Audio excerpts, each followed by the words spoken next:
那阿强非常高兴也来到我们家来访问。谢谢。那有一些观众可能还不认识你，那你能简单的做一个自我介绍吗？好的，大家好，我叫阿强，我之前是在国内创办了同性恋亲友会啊，算是中国最大的一个 LGBT 组织吧。那现在呢是在洛杉矶的 USC 做访问学者，今年。那你能讲一下你小时候是在哪里长大的，然后什么时候意识到自己是同志的吗？对，我呢是在安徽的农村里面长大的，而且我那个老家是非常非常小的一个地方，就几乎那就是那种小乡村的那种，而且还处于那种山区，就是下大雪的时候，我的老家几乎有时候我小时候交通是不通的，所以基本上来讲信息是比较闭塞的一个地方我个人意识到我自己是喜欢同性的话，最多就4、5岁的时候4、5岁的时候我非常非常的清楚。对，我就觉得说因为你可能有了性别意识的时候，我4、5岁的时候，比如说那个些对成年人的那种关注什么的，其实我自己想起来其实很清晰的。但你也是回头去回想的时候，那时候肯定不知道同性恋这回事，对吧？没有同性恋这个概念，但是呢，我有这样一个非常清晰的一个性别上的这样一种想法，尤其是那个时候开始慢慢有电视的时候，很早80年代初的时候有电视的时候电视上比如说如果那些古装剧什么皇帝有什么各种各样的什么匪子什么之类，我就想说哇，我应该要在我们家那个附近挖一个洞，然后里面有很多男的很小的时候就有这种想法，很清晰。对。那你什么时候知道同性恋这3个字的呢？知道同性恋可能是在初中的时候就开始去否认这个事情，因为你越清晰你越否认，然后因为那时候学生里面其实已经开始会觉得说是不是同性恋什么之类，当然不是说我是谈论别人的时候，那个时候你自己就会觉得说可能我就是属于这种人，但是越有这样的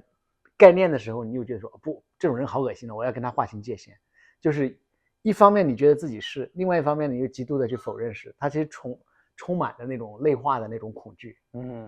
那你还挺早的，我是要上大学之后才知道同性恋这回事。我比较早，我真的是很早。对。那我知道阿强你创立了中国同性恋亲友会，那你给我们简单讲述一下你创立的过程吗？当初为什么要创立这个同性恋亲友会呢？我其实做这个公益机构的一个核心的原因还是因为我自己的经历。我刚才讲，因为我在农村里面长大，然后的话呢一直到开始工作都没有跟父母出柜，然后到我是70年代末出生的人，然后呢父母其实是会催婚。那催婚的这个过程里面的话呢，有很长一段时间跟父母的这种沟通你都会觉得说我不想接到他们电话，因为你接到他电话的时候，你就会觉得说又来催婚了。然后其实会影响到这个亲子关系尤其是我当时找工作我也找了很远的，我因为我的老家是安徽，但是我在广州工作，我就觉得我要离家人远一点。然后春节的时候呢也不想回家因为你一回家就父母就会觉得说你是不是明年要找一个什么女朋友回来，每次都是这样的。所以呢其实是一直没有跟父母去讲。后边的话呢我觉得说这一关总是要过后面当我父母再催问的时候，我就说你们不用催我，等我30岁之前我会给你一个交代什么之类的，就好像给自己一个 deadline， 就觉得说我今天再拖，但是我不会拖过30岁。但是呢在2006年的时候，那个时候我还没到30岁，然后我妈妈就检查出胃癌，然后后面呢她就很快她就去世了。所以这个过程里面给了我很多的这个思考，就觉得说无论你是怎么样的一个人，就是像我那个年代的这些同性恋，就是在跟父母面前都是不敢去说真话的。然后呢是在扮演另外一个人。所以呢到我妈妈去世之前，就是那段时间我就很纠结，就一方面你就觉得说医生说他只有最后几个月的生命，我应该跟他讲实话，然后呢你又会觉得说我是不是太自私了，其实是内在里面有很多的这种对话。然后呢我妈妈去世之前我是没有跟他讲，后面就变成觉得说好像我在欺骗他一样，或者说我觉得这是我人生当中很大的一个遗憾。那因为这个是自己的一个人生经历嘛，然后就加上那个时候其实我已经在写博客，我的博客在中国的当年叫 blog 那个很火红的时候，其实我的博客在中国是很有影响的一个博客。新浪博客是吧？在新浪博客叫夫妇生活，就是非常非常有影响的一个博客，在同性恋领域。那个时候已经有很多很多的人来跟我讲他们的故事我认识很多的这些人，所以大家都是在比如说到春节这样一个阶段的时候，很多的同性恋就回去结婚了，然后哪怕他有同性伴侣，他就很快就分手了，因为就充斥着一种论调，就会觉得说，哦，我们同志的关系是不能长久的，我们这种关系只是一个，或者是玩玩的，或者是一个比较不太重视的一个关系，好像只有回家跟一个异性结婚才是符合主流价值观的。就整个那个时候2000几年的时候，很多时候就社区里面就是这样的一种信念。所以呢每到春节之后的话，我遇到很多的同志朋友，当然他们再回到大城市，回到广州这种城市的时候，他们在谈到他们春节的经历的时候，大家都在去诉苦啊，去抱怨啊，去谈自己各种各样的压力啊，过春节的时候亲戚朋友们催婚啊什么之类的。所以呢又加上我自己，我妈妈去世之前我没跟她讲这个事情，所以呢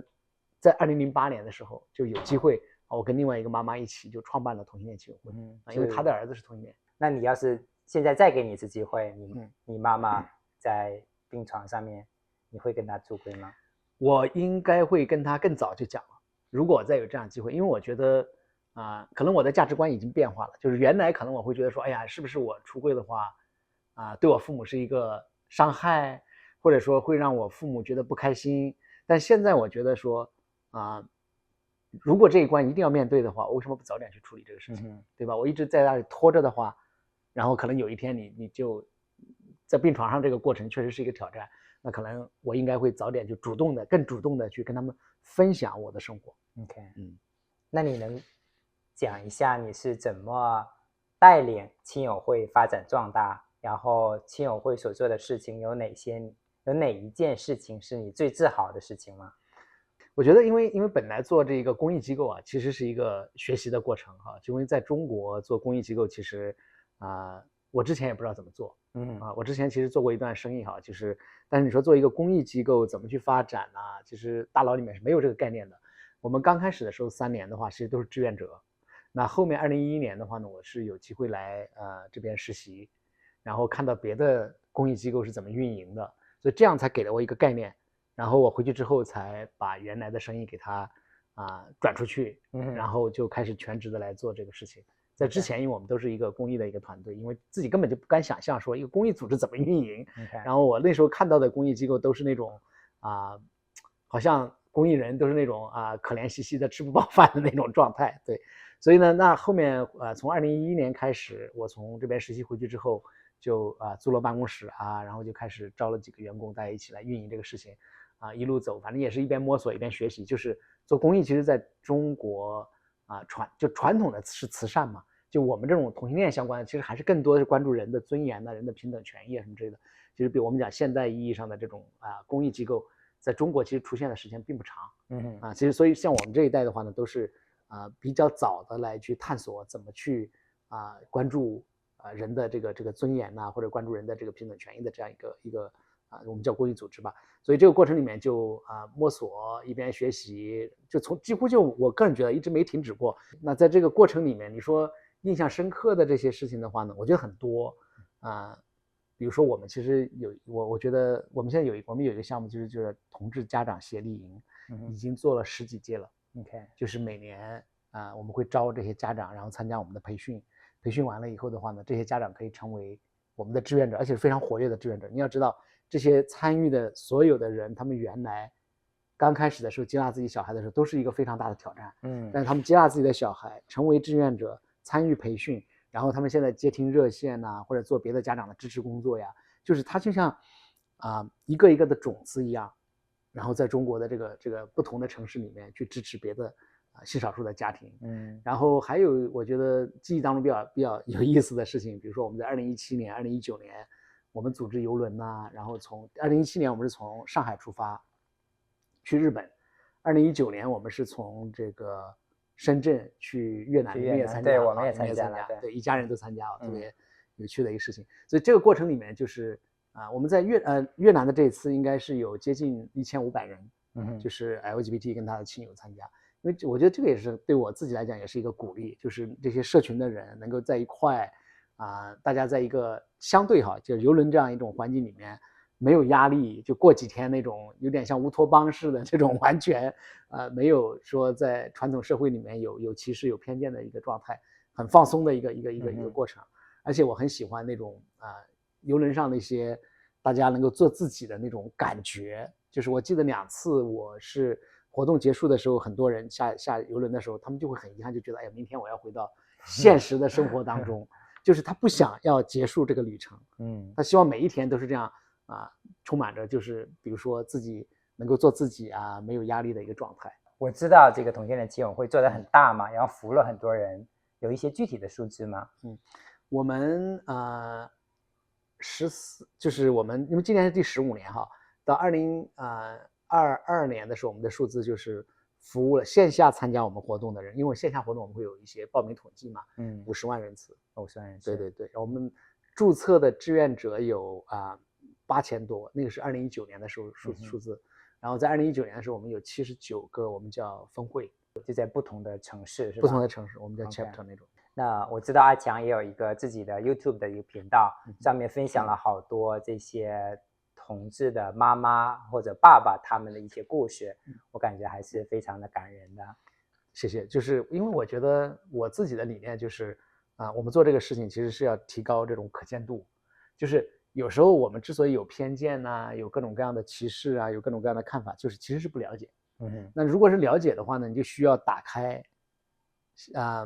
怎么说呢？就是像同志可以把故事说出来，或者说同志家长能够把自己的故事说出来，然后更多人有机会看到这些故事。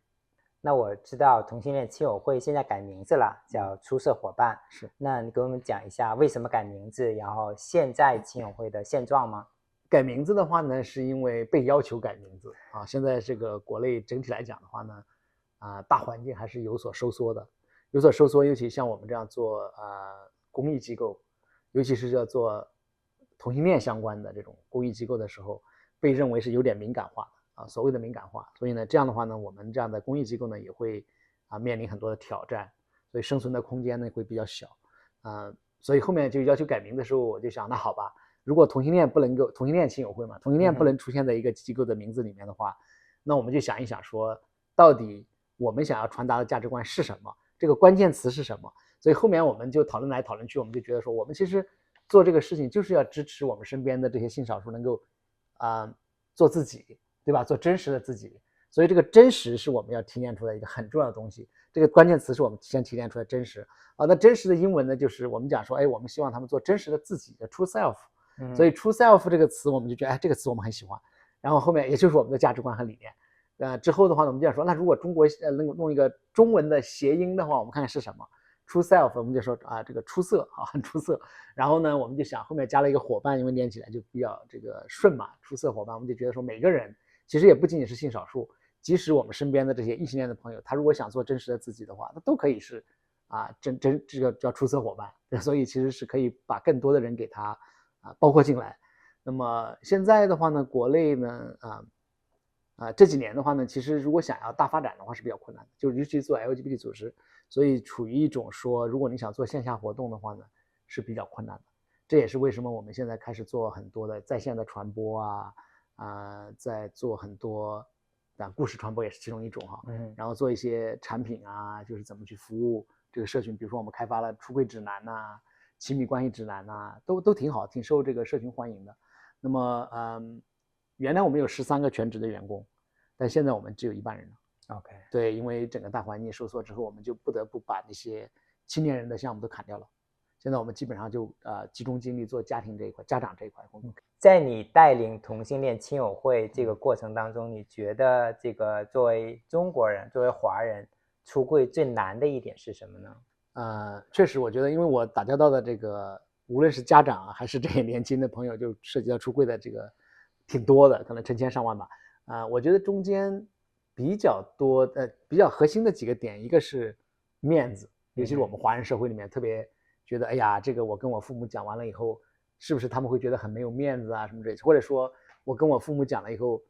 我是不是从一个这个所谓的成功的小孩的形象掉下来什么之类的？就是面子肯定是一个华人社会里面一个很大的一个挑战。还有一个呢，我个人认为就是很多的同志朋友他本身自己没有解决好的，就是我们讲自我认同没有解决好，他会有一种羞耻感或者羞愧感，他就觉得说我是一个性少数，我好像对不起我父母，他会有这种羞愧感。那么当然这个是非常非常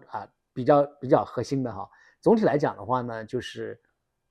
跟自我认同有非常大的关系。就如果他的自我认同比较好的话，他不觉得这是一个丢人的事情的时候，他更愿意去分享。如果他自我认同里面还是觉得说，哎呀，这个我是性少数，我是同性恋这个事情，好像让我很丢人，好像让我的父母抬不起头来，好像这个我没有实现我父母的期望。那这样的话呢，他如果有这种感觉的时候，他其实是要把这个包裹起来，遮掩起来，就很难去突破这一关。那阿强，你能讲一讲你来美国现在做访问学者的一个经历吗？一个是本来我这个事儿就是可能做起来也比较艰难嘛，然后呢，我就想说，那在这样一个艰难的环境里面，对于一个公益机构来讲，我们也需要一些传承。然后因为我是创办人嘛，我就想说，哎，那我们可能也刚好在这个过程里面，其实做这个交接，做这个接班人培养其实也是很重要的一个事情。所以这个呢是最重要的一个点。就先在来美国之前所以就是先做完了我们一个机构内部的一个我们讲这个管理者的一个交接，其实后面就是有其他人来做这个负责人。我基本上就是推到2线刚好呢我就我其实靠后了以后的话呢，那我就觉得说，哎呀，我这个时间点里面可能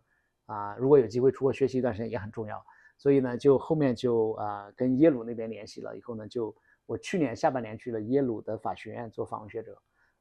耶鲁法学院访问学结束之后的话呢，那个时候快结束之前吧，然后那个时候我看到国内还在封城这个疫情嘛还在封城，我就想说，那我回国也跟这个也很难出门什么之类的。所以呢又联系了学校，之后呢就是洛杉矶的 USC 就是南加州大学给了我一个邀请，所以我今年呢是在 USC 的法学院做访问学者。那你来美国之后，你有没有一些什么新的观察？比如说在美国这个同性恋的群体这个家庭的接纳跟中国有什么不同有一些什么新的思考吗？我觉得很不一样。首先文化各方面都不太一样了就是这个美国这边就是很明显，这个总体的接纳度都已经是到另外一个 level 了，对吧？然后像我们自己也是因为结了婚以后跟我们去参加活动的时候，你可能很自然就说this is my husband， 对吧？对，你就不觉得说我要遮掩什么之类的。但是你可能你要在国内的话，可能你就得这种关系，你可能当然我们是比较高调的就是大部分人可能还很难做到这样一个状态。那么在美国的话呢，我觉得这个LGBT 运动的话发展到现在的话，可能更多已经开始关注的是跨性别这个领域了。OK， 对，但其实普通的同志的这个好像已经不再是一个问题，对吧？这个跨性别好像还是有一些挑战。那么我之前也问过一些本地的一些家长一些朋友我觉得当然他们也问我，他们就会觉得说，哎，那在中国会不会那个家长会不会把小孩出柜之后赶出家门什么之类的？我说这个完全不一样，因为在美国的话呢，可能存在着就是说，如果有一些青少年跟自己的父母出柜了以后，可能会被觉得你我们不管你了，然后他们成为无家可归的青少年。我听说美国50%的这些无家可归的青少年是 LGBT， 这是一个很大的一个数据。所以他们有的人问我说阿强，中国会是这样吗？我说中国恰恰相反，如果父母知道你是这个同性恋或者是性少数的话，他们说，哎，不许出门不要跟这些人打交道，他可能会帮你关在家里，而不是帮你踢到街上去。所以是完全不同的一个状态。那阿强，你对海外的华人，这个这个群体对同性恋的接纳有些什么样的看法吗？因为我这个问这个问题，我的自己的一个感受是说，就像你说的，我去带我的爱人去见各种同事参加各种活动，我就直接说 this is my husband。但是似乎在跟华人介绍的时候，我很难有一点不好意思说这是我的丈夫，我就有点不好意思。我一般就说这是我的爱人，似乎有一点中性的一个叫法。那另外一个我观察到的就是说，有一些华人的，比如说包括北美华人艺网那样一个华人的一个很有名的一个华人论坛，在那上面的感觉，这个华人群体对同性恋接纳度，我的个人感觉是比美国的平均水平要低一些。是。那阿强，你的观察是什么样子的呢？对，我也有同样的观察。就是虽然我们没有住在华人区就我们其实住在一个很 gay 的一个区West Hollywood 那边，所以呢但是我还是知道，就是华人无论是华人教会还是整个大的这个华人社群对 LGBT 议题的了解和接纳度其实是要低很多的。就像你讲的，就是说它可能跟美国的平均水平比的话，其实是要低很多的。OK，我也跟一些华人打交道，就是我就会觉得说在华人区里面有一些人，他可能是30-40年前来到美国，所以他记忆当中的这个中国的样子可能是30-40年前那个样子，是一个非常非常没有开放的一个状态。然后呢，而且呢，很多华人来到美国之后呢，他们其实是一个信息茧房，就他没有，第一，他可能语言的原因，他不一定有能力去看。或者是去阅读美国本土的这种，比如说英文的一些媒体的这些主流媒体上的新闻，他可能没有，他也跟不上这个状态。然后呢，他可能看的那些这个华文媒体呢又比较保守，所以就造成了就是很多的这个华人对 LGBT 的议题是非常非常保守的而且再加上这个华人的教会总体来讲也比较偏保守。OK， 那就造成了说在华人这个社群里面对同性恋的这个接纳度是比较低的。那阿强，你对更广泛的这个华人群体，包括整个世界范围的这个华人群体的关于同性恋是一个什么样的一个观感呢？因为我问这个问题是因为我这个频道现在也有600，今天刚好达到了600个观众，然后在这些观众里面，我看了一下，有台湾的，有中国的，有北美的，然后马来西亚的。然后据我个人了解，我知道台湾因为同性婚姻合法了，这个应该是这个接纳度很好。然后我最近了解到马来西亚其实有一个非常巨大的一个华人群体，然后并且马来西亚的